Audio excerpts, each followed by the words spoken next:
I should have seen the signs. Loretta, my wife, had never cared much about makeup. A little mascara, some lip gloss, and that was it. But 3 weeks ago, she started waking up early. She'd lock herself in the bathroom for nearly an hour. When I asked, she just smiled and said, "I just want to look more professional, babe." I nodded. I believed her. That morning started like any other. I was waiting for my coffee to drip into the cup, scrolling through Instagram when my phone buzzed. A message from HR. "Mr. Bryce, please come in early. We need to discuss something urgently." No reason, no details, just a cold, blunt message. I thought, it must be about the management position I've been eyeing. I kissed Loretta before leaving. She didn't look up, her eyes glued to her phone. She just said, "Okay, go ahead." The meeting room that morning was as cold as a courtroom. Inside were the HR manager, Braden, my direct boss, and someone from the executive team. Their faces said it all. Fake sympathy, all heads lowered. Then the HR woman spoke. "You've been accused by several female employees of inappropriate behavior, creating a toxic environment." I was stunned. I couldn't believe what I was hearing. Me, the quietest guy in the office, the one who only interacts with the tech team and leaves on time every day. And now I'm being accused of harassment? They read through the events, detailed enough to raise suspicion, but completely fabricated. I wanted to argue, but deep down, I knew everything had probably already been set up. I walked out of the office, my hands trembling as I packed up my desk. When I got to the ground floor, 2 security guards silently followed me. I didn't say a word. In my head, the pieces clicked into place with each clink I heard, the whispers during breaks I never understood, the looks of avoidance when I walked into the meeting room. And now Loretta, she was putting on more makeup than ever before. I called her on the way home. No answer. I opened the bank app. The joint account was empty. $43,000 gone. The transaction had been made yesterday, transferred to some strange account. When I got home, she was folding clothes. "It takes a while, doesn't it?" she said, not even looking at me. "I thought you'd be here earlier." "Loretta, what's going on?" She laughed. Not a laugh of joy, but one that made you want to puke. "I've been planning this for months," she interrupted. I was speechless. "You mean the accusations?" "I was the one who wrote the first report," she cut in. "Braden's good at acting, isn't he? He knows how to go the distance. Unlike some useless guy like you." I froze. Braden, my boss. The guy who'd been sitting across from me for 6 months. The man planning to marry my wife. "Why?" I whispered. "Because you're a failure. You've been stuck in the same dead-end job for 5 years, never moving up. You don't take risks. You don't dream. You're not a man anymore." Loretta walked away. She told my parents everything. Well, the story she wanted them to believe. When I called, my dad's voice was colder than an answering machine. "You've disappointed us. A real man would never let things get like this." My mom just cried. No questions, no listening, just tears. And me? I just laughed. Not because it was funny, but because I knew I had just hit rock bottom. And from here, there was nowhere lower to go. That night I slept in my car, in the Walmart parking lot, my arm wrapped around a torn bag. Inside it was everything I had at that moment. I was now a man without a wife, without a job, without a home, and without anyone by my side. There was only one thing, silence, and a cold, stone-like anger. I turned on my phone, opened the Notes app, and typed the first line. Day 1. Everything's been taken from me. But I still have this, my memory and my time. I didn't need to shout. I didn't need revenge right away. I would turn everything around, with patience, precision, and no warnings. The first 3 nights I slept in my car, after Loretta vanished with all the money, I didn't really sleep. I just closed my eyes and listened to the familiar sounds of a Walmart parking lot at night. Truck engines starting, strangers walking by, and occasionally, the wind whistling through the cracked window. I didn't dream. I didn't want to, because each dream would take me back to the lost home, the lost job, the man I used to be, the faithful husband, the obedient son, the loyal employee. That man was gone. Day 4, Gavin, my college buddy, sent me a text. I heard, "No questions. Get in the car. Stay with me." I typed back, "Are you sure?" Gavin sent back just one word, "Sure." I showed up at Gavin's apartment just before midnight. I had only 2 bags with me, some clothes, an old laptop, and a notebook. My entire life at that moment was packed into those 3 things. Gavin didn't ask, didn't judge, didn't pity me. He just opened the fridge, grabbed 2 beers and said, "If you want to talk, talk. If not, just drink." It took me a week to spill everything.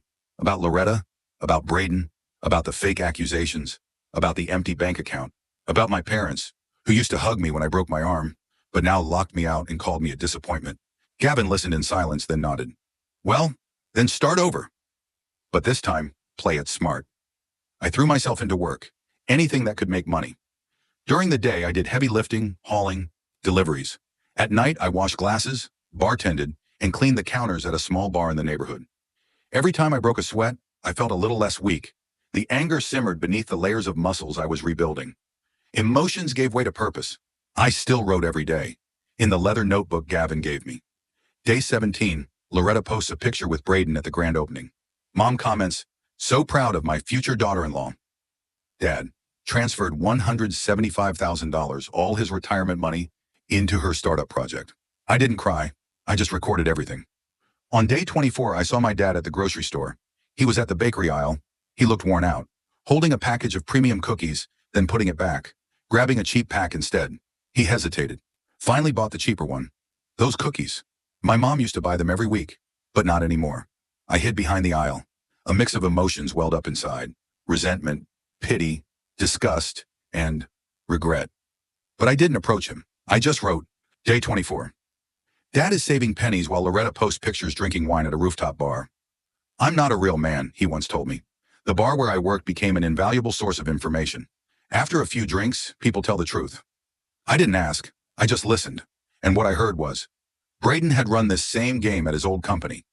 Loretta's bragging that she's raising more capital, using her in-laws' retirement money as seed money. She says the business is starting from scratch. No one knows that scratch is someone else's money. I wrote everything down. One night, I came back to my room and opened my laptop. I pinned up a map of every link. Loretta, the center. Braden, abusing his position to cover up the lies. My parents, manipulated, blindly investing. The small community, where rumors are the strongest weapon. I didn't want to ruin them with my hands. I just needed the truth to be exposed. Then the opportunity came. An anonymous text. A chat message was sent to Kelly, Braden's wife. Loretta, do you think you can stay at mine tonight? Braden, as long as he still thinks you're visiting your sick mother. The message was read, screenshot taken, spread. I didn't have to do much. The rumors started to spread like a virus. She's the one who stole her husband. Remember when they fired Bryce? It might have been a trap. Money for the boutique, all stolen funds. The small community, like a marketplace. And all I had to do was post a flyer and watch. On Friday afternoon, Loretta called me 7 times. I didn't pick up. At 8:12 p.m., the first text came. You can't do this to me. You're ruining my future. I just stared, didn't reply. At 8:37 p.m., Braden left me. He says I'm the reason everything fell apart. Put my phone down. Standing behind the bar, wiping down the glass, listening to the soft jazz floating through the air. The bar was busy tonight. I smiled. The storm didn't start with me. I just sent a spark. The real fire starter was the suspicious gaze of the community. It was the whispers. I heard she's been stealing from the investment funds. It was the cold stares from customers. I'll buy somewhere else. This place doesn't feel clean. Braden lost everything in just 3 weeks. Kelly, his wife, filed for divorce, taking their 2 kids. The local church where he had once led services asked him to step down from all activities. The management at his former company, where he had reapplied, suddenly closed the interview process. Braden called me.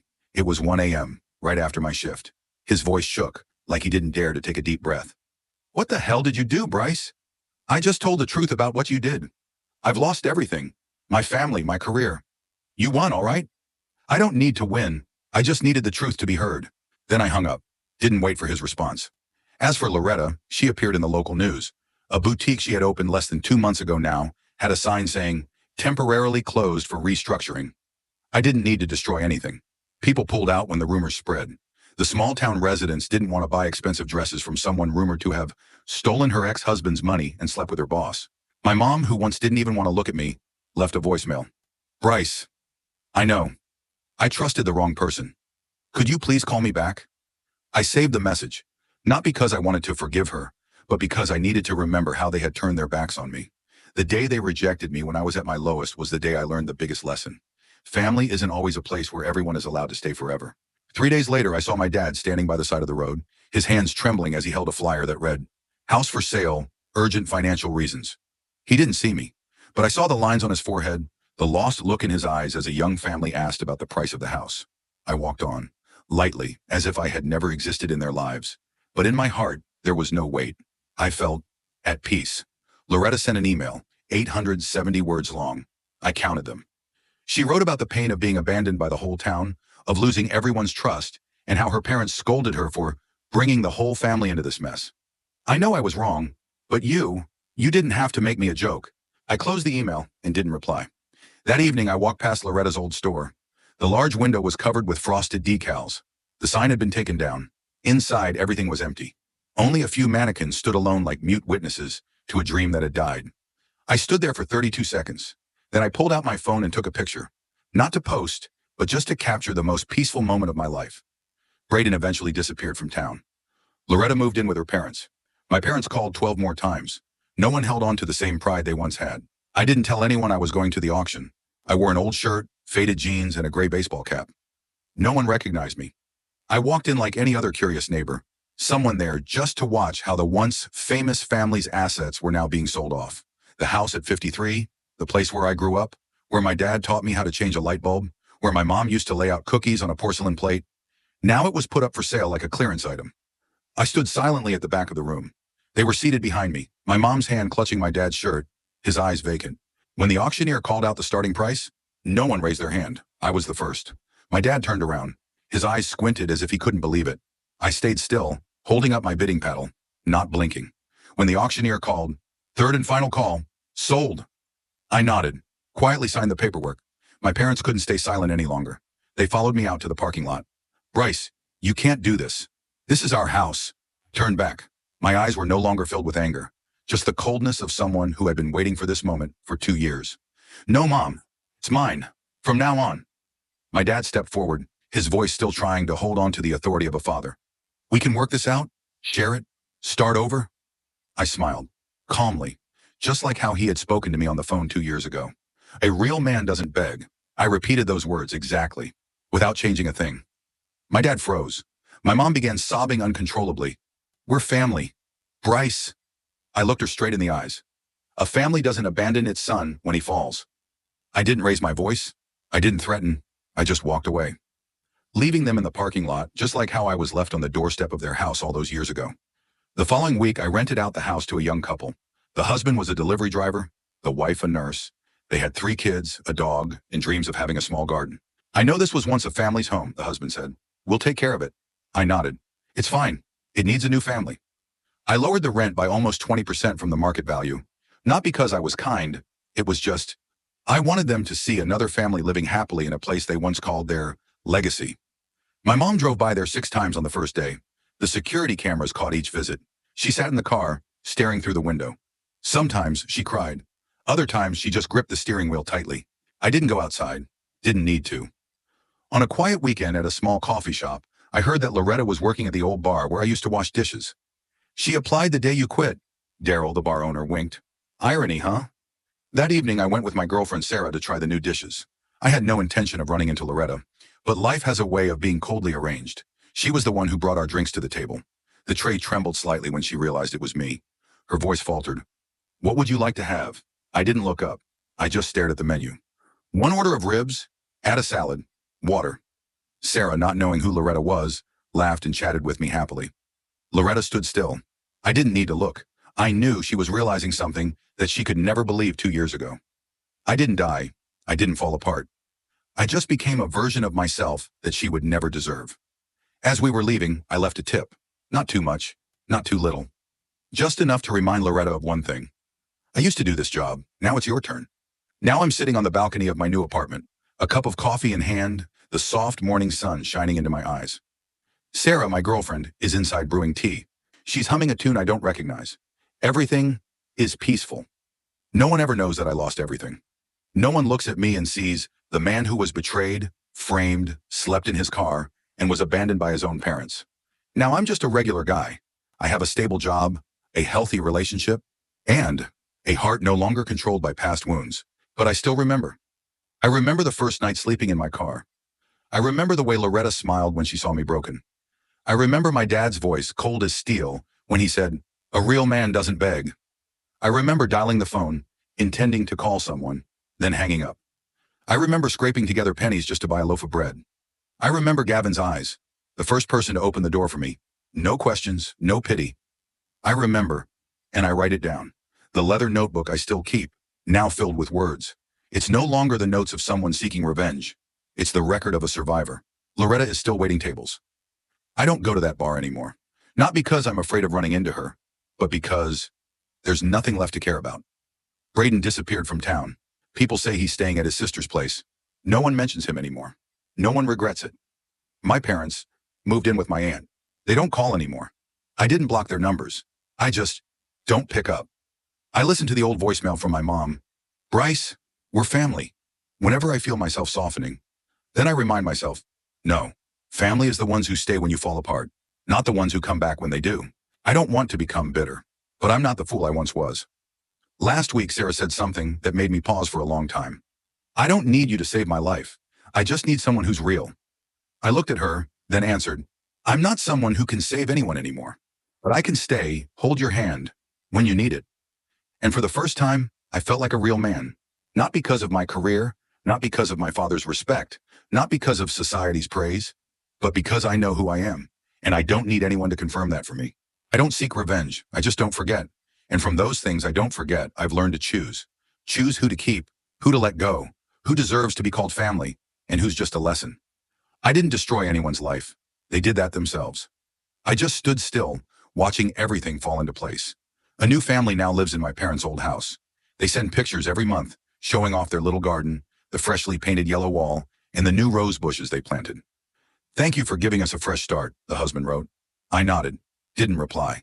But inside there was a soft click, like the final door closing. My story doesn't have an the end, because I'm still living, still loving, and I still keep the notebook, like a map to remind myself. I've been through hell, and there's no reason to go back. Not everyone who falls wants revenge. Some just want to stand up, shake off the dust and move on, quietly but with strength. If you've ever been abandoned, been called useless, or thought you had no value, remember this. The only one who defines your worth is you.